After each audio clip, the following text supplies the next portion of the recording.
Je voudrais partir de la grande crise, la crise de 1929,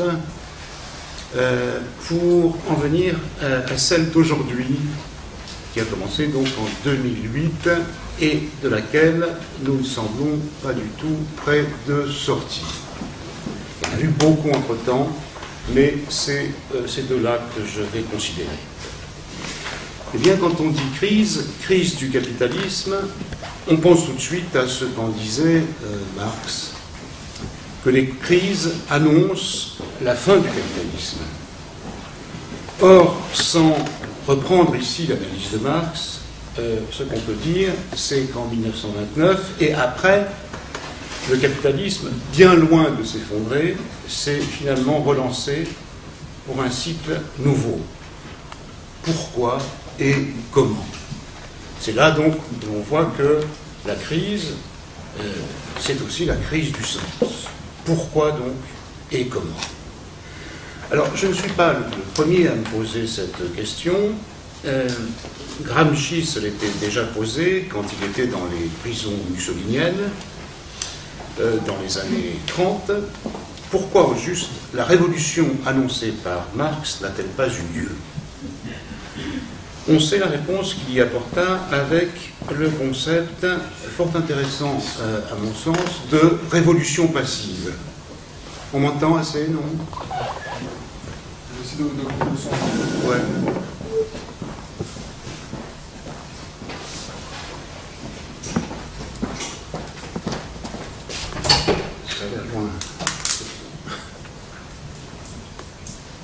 Donc, on sait de la réponse qu'apporta Gramsci avec le concept de révolution passive. Et cette notion de révolution passive réfère à la formidable capacité d'initiative du capitalisme, susceptible de profiter de ces crises pour se réformer et prévenir ainsi toute révolution active. Ce que je veux dire, c'est que la réforme du capitalisme entreprise après 1929 est analysable justement comme révolution passive. Et ce que je vais essayer de vous montrer, c'est que cette réforme est entièrement lisible à partir de ce propos de Henry Ford, qui disait « Un ouvrier bien payé est un excellent client ». Sous-entendu, pour acheter donc son produit, c'est-à-dire la Ford T qui lui-même, cet ouvrier, produit. Et c'est donc cela que la crise de 1929, une fois résorbée, a amené quelques années plus tard, c'est-à-dire un ouvrier capable désormais, après ses heures de travail, d'aller faire des petits tours en voiture. C'est ça la révolution passive. Autrement dit, cette réforme du capitalisme a entraîné une grande bascule du sens même de ce qu'on appelle loisir. Pourquoi? Parce que avant, c'est-à-dire avant, depuis toujours, depuis l'Antiquité, le loisir était le temps du travail sur soi. C'est-à-dire qu'il y avait le temps du travail sur les autres, celui du travail, et le temps du travail sur soi.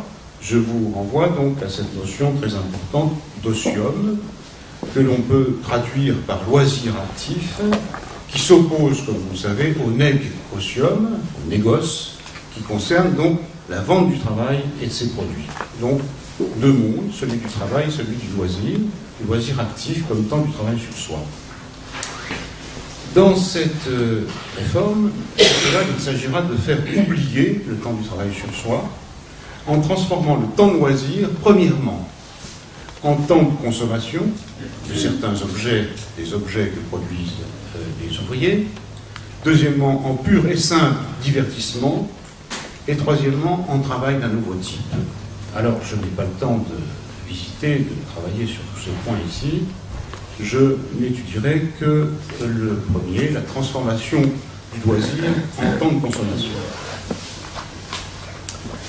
Alors, ce qu'il ne faut pas oublier, c'est que quand on parle de cette période, c'est que la tentation fasciste était très présente chez un certain nombre de grands patrons américains, Ford en particulier. On sait par exemple que William Dodd, qui a été l'ambassadeur des États-Unis à Berlin de 1933 à 1937 envoyait sur ce point un certain nombre de notes à Roosevelt. Je vous en lis une. Ça vient de l'ambassadeur américain. Une clique d'industriels américains est diablement attirée par la création d'un État fasciste qui supplanterait notre démocratie et qui travaillerait étroitement avec les régimes fascistes allemands et italiens. Alors comment donc les États-Unis ont échappé à cela? Voilà la question, après 1929. Eh bien justement, en réformant profondément, mais par touches successives, le capitalisme. Ça s'appelle cela le New Deal, qui a été donc imposé par le président Franklin Roosevelt, et cette politique a été évidemment décisive. Cette politique interventionniste a été mise en place donc de 1933 à 1938 pour réformer les marchés financiers, relancer l'économie américaine gravement touchée par le krach de 1929, avec donc un chômage de masse et des faillites en chaîne, et troisièmement, soutenir les classes, les couches les plus pauvres de la population. Le génie de Roosevelt, qui était le seul président, il faut quand même le dire, américain, à avoir été élu pour 4 mandats consécutifs, donc possibles, de 1933 à 1945, ce qui en fait donc un parfait contemporain de Hitler. Donc le génie de Roosevelt a été de mettre en œuvre une politique interventionniste qui ne permit rien de moins que l'invention ou la réinvention du rêve américain qui s'épanouira après-guerre avec un certain nombre de composantes, j'en cite quelques-unes. Le cinéma hollywoodien, le pavillon de banlieue, le shopping center, le fast-food, la généralisation de l'automobile, le phénomène teenager, puis ensuite la pilule contraceptive, la télévision et la presse hédoniste. C'est-à-dire autant d'industries culturelles nouvelles chargées de capter le temps libre des foules et appelées à devenir un modèle pour le monde entier, adaptable selon les contextes. Alors la grande question, c'est de savoir pourquoi les foules furent-elles, au nom même de la démocratie, ravies dans tous les sens du terme, ravis de perdre leur temps libre, puisque celui-ci allait bientôt se voir de plus en plus occupé par la consommation, aux USA d'abord, dans le monde entier ensuite. Eh bien, pour une raison majeure, parce que ce fut à l'évidence un moindre mal par rapport au fascisme. C'est-à-dire que entre la schlag et des produits qui sont faits pour vous faire plaisir, il n'y a pas photo. Or, ces produits, il faut les produire. Et le calcul est simple. Le développement de la consommation permettra la relance de la production, de toute la production, des industries de la transformation aux industries de base. Et les stratèges du New Deal, c'est-à-dire les démocrates, c'est-à-dire la gauche américaine, reprirent donc à leur compte la stratégie de Ford qui, contre une bonne partie de Wall Street, payait mieux ses ouvriers. En les payant plus, ils purent consommer davantage. Ce tournant du capitalisme peut être analysé comme ce que j'appelle une rétrocession de jouissance. Pour sortir de la crise, le capitaliste rationnel, soucieux de son intérêt, a été amené à comprendre qu'il devait partager une partie de la jouissance qu'auparavant il confisquait en s'appropriant presque tous les fruits du travail des ouvriers. Les plus avisés d'entre ces capitalistes ont alors compris que ce qu'ils perdaient d'une main, ils pouvaient largement le regagner de l'autre. Il suffisait de créer des activités marchandes pour occuper et investir le temps loisir de façon à pouvoir l'exploiter de manière industrielle. Une seule condition pour que cela marche, que les activités promettent de combler certaines appétences pulsionnelles autrefois réprimées au sein de ces populations, et qu'elles tiennent, autant que se peut, leurs promesses. Le loisir s'est trouvé du coup saturé de marchandises, c'est-à-dire, pour l'essentiel, des leurres, qu'il s'est agi de représenter comme répondant à des besoins impérieux, autrement dit à des pulsions qu'il n'y eut plus besoin de réprimer, mais au contraire d'exalter. C'est pourquoi le capitalisme, de répressif qu'il était, devenait libidinal. C'est-à-dire qu'il changeait de commandement.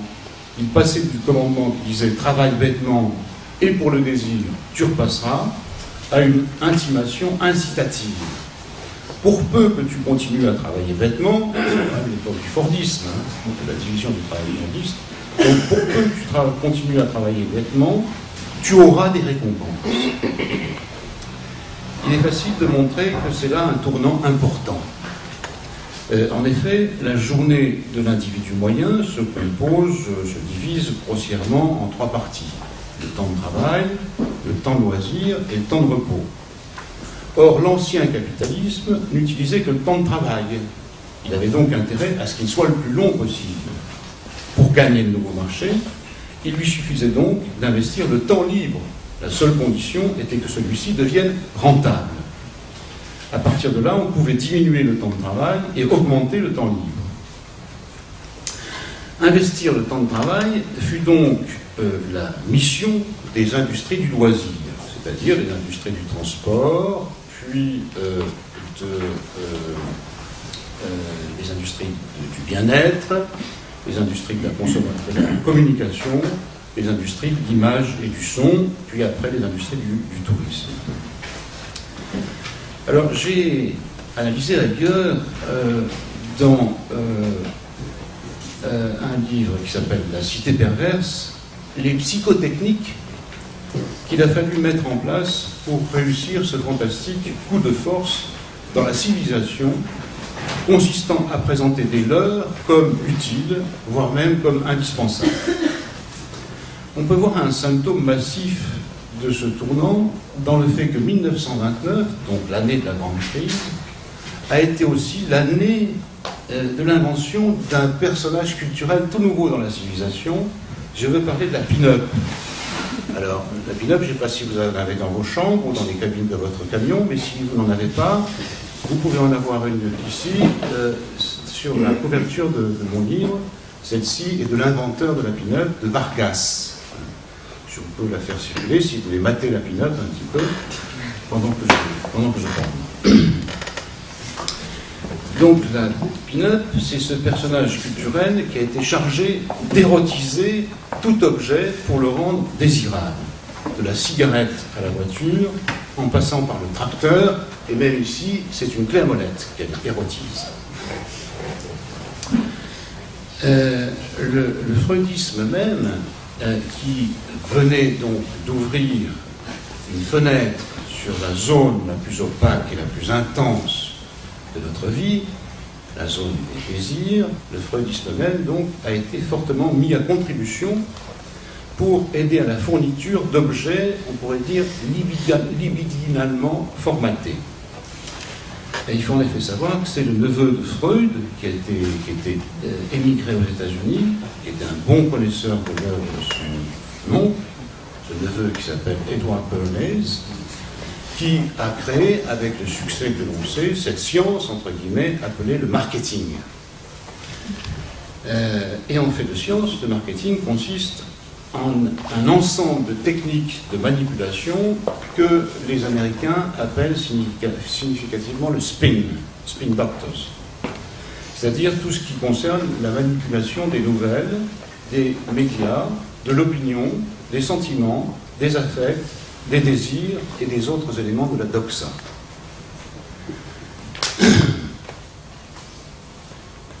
Donc la technique de base consiste à présenter un produit aliénant comme un produit libérateur. Par exemple, ce sont des pin-up de chair et d'os, puis des pin-up de papier, qui furent utilisés dès 1929 pour montrer que les femmes, si, par exemple, elles se mettaient à fumer, pourraient prendre aux hommes leur objet phallique et se libérer ainsi de leur emprise. Ça, c'est l'analyse de Bernays, le neveu de Freud, qui fait donc une psychanalyse appliquée à l'entreprise. syndicalisme totalement instrumentalisé, évidemment, en fonction des finalités de l'entreprise. J'ai raconté dans La Cité perverse l'épisode du 31 mars 1929, donc l'année de la crise. Et cet épisode est emblématique puisque Bernays envoie défiler un groupe de jeunes mannequins, donc ces pin-up, sur la prestigieuse 5e avenue de New York lors du défilé de Pâques, en leur faisant allumer des cigarettes qu'il leur fait appeler des Torches of Freedom, les torches de la liberté, pour affirmer donc leur liberté contre l'opinion générale qui interdisait aux femmes de fumer dans la rue. Il ne suffisait donc pas que les hommes soient addictés au tabac et asservis à tout ce que représentait pour eux la cigarette, c'est-à-dire la vérité, la liberté, etc. Il fallait aussi que les femmes le soient à leur façon, donc prendre aux hommes ce petit objet fabriqué et gagner ainsi imaginairement leur liberté. Ce qui est évidemment très significatif ici, c'est que cette libération, entre guillemets, se soit faite au prix d'une réelle addiction, au tabac en l'occurrence, qui est quand même une drogue courante mais dangereuse. Et l'opération a été recommencée ensuite au sortir de la Prohibition, 1933, avec l'alcool, puis avec le jeu, sous toutes ses formes. Et ce n'est pas tout, puisque les spin doctors s'avisèrent alors très vite que tout produit pouvait être addictif au sens où l'on pouvait en causer le besoin impérieux, parce que si on ne l'avait pas, on se sentait diminué par rapport à ceux qui pouvaient l'avoir.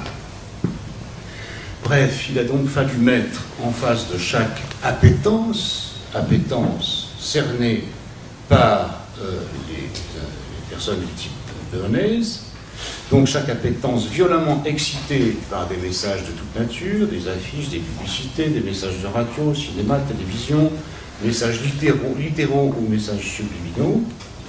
Il a fallu donc mettre en face de ces appétences violemment excitées un objet manufacturé censé combler le manque de cet objet. Alors aujourd'hui, bon nombre de sciences constituées sont utilisées par le marketing. La psychanalyse, je l'ai dit, c'est instrumentalisée par le marketing et la psychologie appliquée pour cibler les désirs et les appétences. La sociologie pour segmenter la population en groupes différents qu'il faudra ensuite cibler. Aujourd'hui, la neuroéconomie, qui est au croisement donc, de l'économie et des neurosciences cognitives, qui étudie les processus de prise de décision d'achat, jusque et y compris celles qui impliquent une prise de risque. C'est pas tout, puisque la philosophie même peut être mise à profit par le marketing. De la même façon que la psychanalyse freudienne a pu être instrumentalisée contre Freud lui-même, ça va sans dire, pour tenter de définir les désirs des populations, la philosophie a pu être mise à profit puisqu'elle travaille au décryptage du sens du monde dans lequel nous vivons. C'est donc la vieille ancienne philosophique, où allons-nous, qui intéresse le marketing. Or, il y eut, dans les années 60, une réponse sidérante à cette question, une réponse venant de la philosophie. La réponse était « nous allons vers un devenir nomade ». Vous reconnaissez là le cas de Gilles Deleuze, qui a consacré un certain nombre de ses cours aux nomades, arabes, turcs, mongols en particulier, et au nomadisme en général. Alors, que voulait-il? Eh bien, certainement pas que nous partions chez les derniers nomades, comme nombre de routards des années 60 le faisaient, mais que nous échappions aux formations étatiques et aux machines, ce qu'il appelait les machines de pouvoir sédentaire. Deleuze, dans cette visée, voulait que nous oublions le pouvoir et que nous redécouvrions la puissance.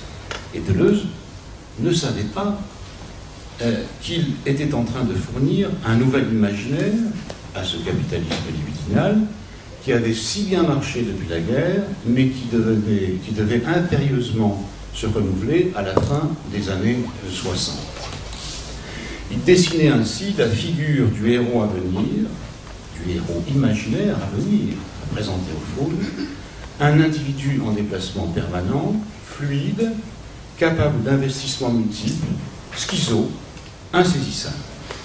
L'heure, donc, n'était plus au sujet freudien, ce névrosé qui obéissait à la loi, qui refoulait ses désirs, et qui, quand il les assouvissait, avait un peu trop tendance à souffrir de culpabilité.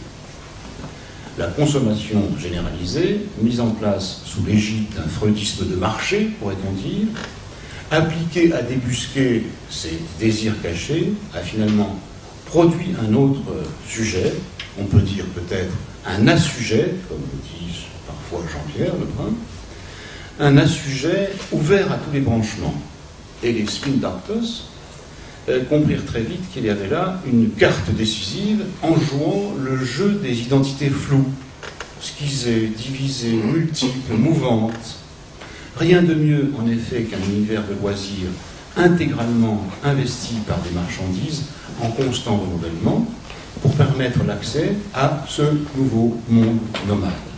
Aujourd'hui, aux clients nomades, il faut des smartphones nomades, des tablettes nomades, des produits alimentaires nomades.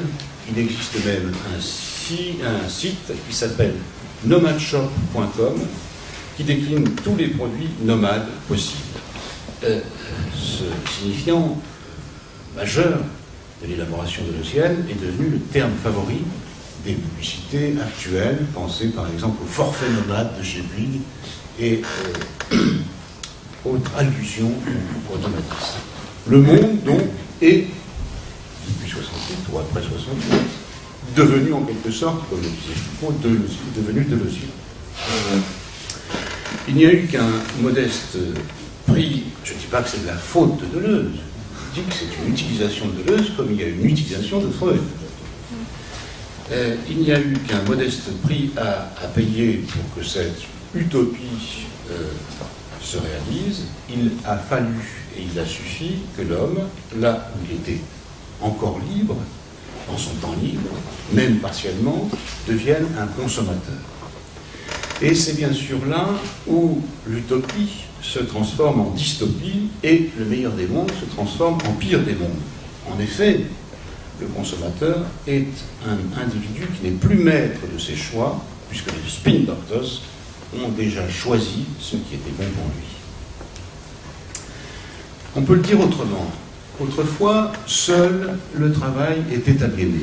Désormais, à partir de 1909 et plus encore après 1945, désormais le loisir l'est aussi. Ces deux mondes sont désormais continus. Ce sont les objets épars que le prolétaire produit dans son travail aliéné qui lui reviennent entiers dans le monde de la consommation. Ces objets, avant d'être éventuellement utiles, sont essentiellement des leurres et des simulacres qui contiennent une promesse donc de satisfaction pulsionnelle et de réalisation fantasmatique. Tout ça peut se dire à la façon de Debord, de Guy Debord. La marchandise a pris en charge les loisirs du travailleur. Du coup, le reniement de l'homme, qui avait commencé dans la production, s'achève dans la consommation de masse.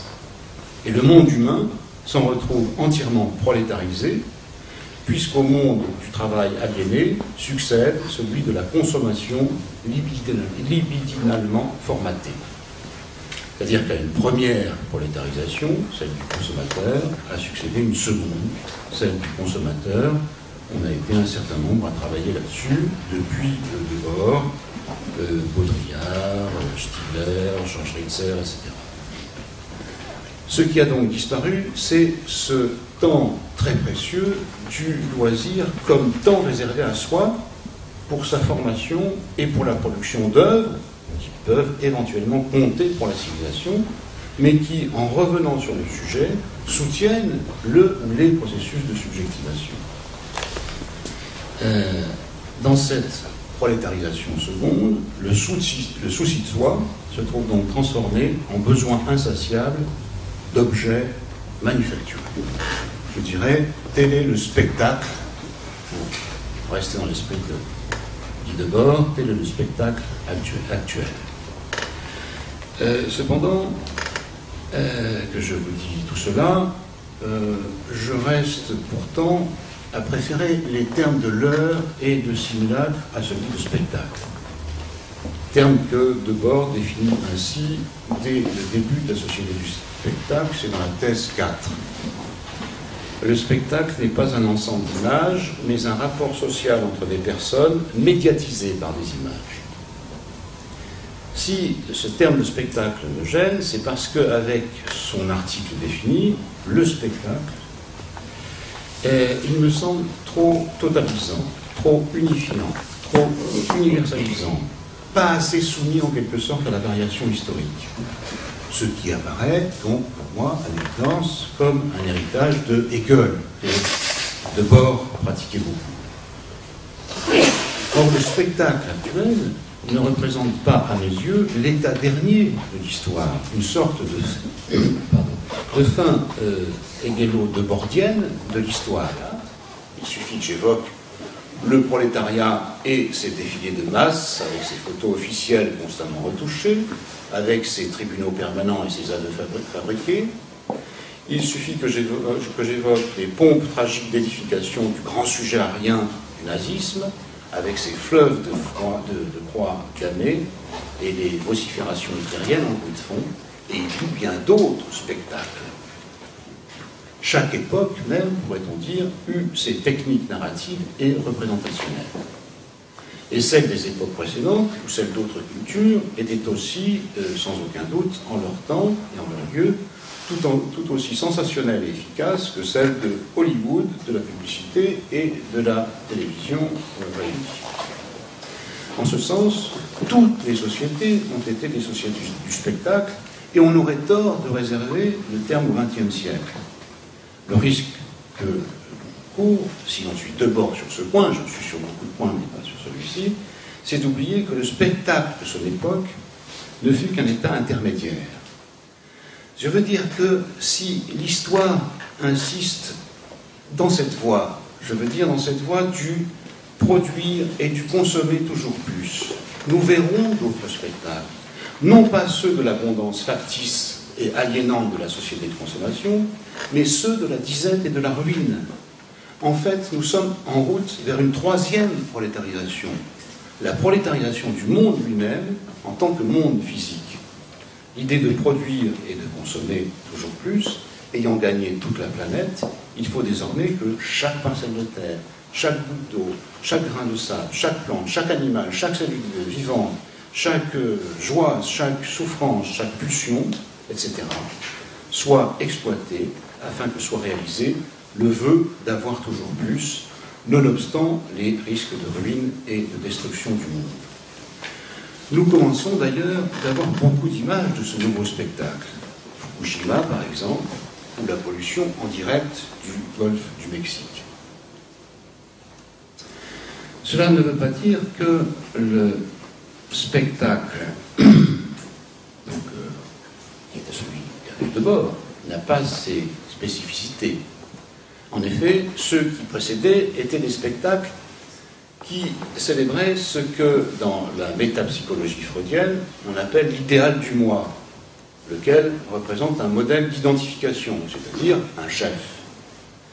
Un modèle auquel les petits sujets peuvent emprunter des traits, comme par exemple, ce que j'ai trouvé sur l'image de Heidegger des années 30, cette petite moustache carrée, reconnaissable entre toutes, qu'Heidegger arborait justement dans ces années 30. Comme ce parler ou cette écriture baroque que bien des lacaniens imitent littéralement de leur maître, mais pas Jean-Pierre Le Gros.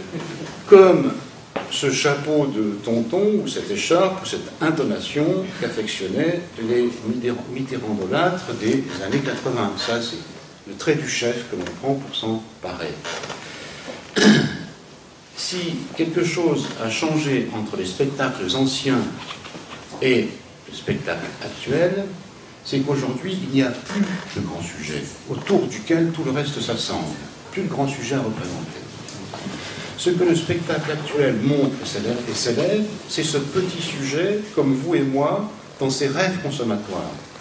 Ce qui est représenté, c'est moi, certes, mais c'est moi dans la forme non plus de l'idéal du moi, mais du moi idéal.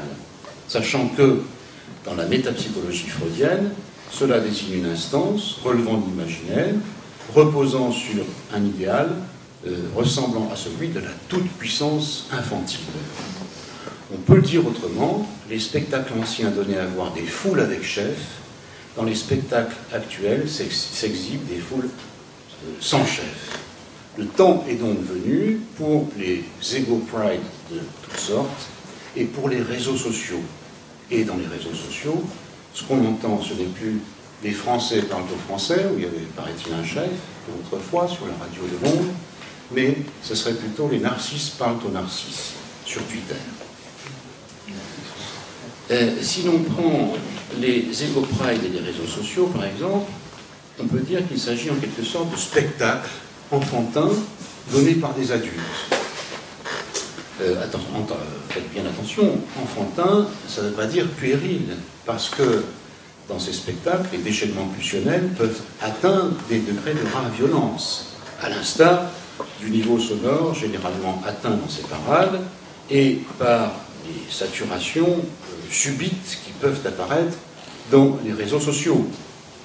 Ces spectacles font entendre des adultes revenus à leur forme perverse polymorphe, caractéristique de l'enfance, en quête d'un plaisir limité à une ou plusieurs zones corporelles partielles en vue d'une jouissance immédiate, réelle, celle du corps.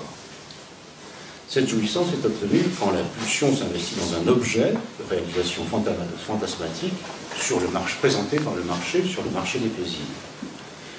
Du coup, donc, le marché est analysable comme promesse de jouissance. Promesse évidemment non tenue, car sitôt réalisée, elle s'investit sur un autre objet, créant de la sorte un manque permanent. Dans les réseaux sociaux, cela fonctionne comme dans les bulles spéculatives, c'est-à-dire à la folie mimétique. Sauf qu'ici, ces bulles sont discursives. Chaque mise porte le nom d'un produit ou d'une opinion à vendre.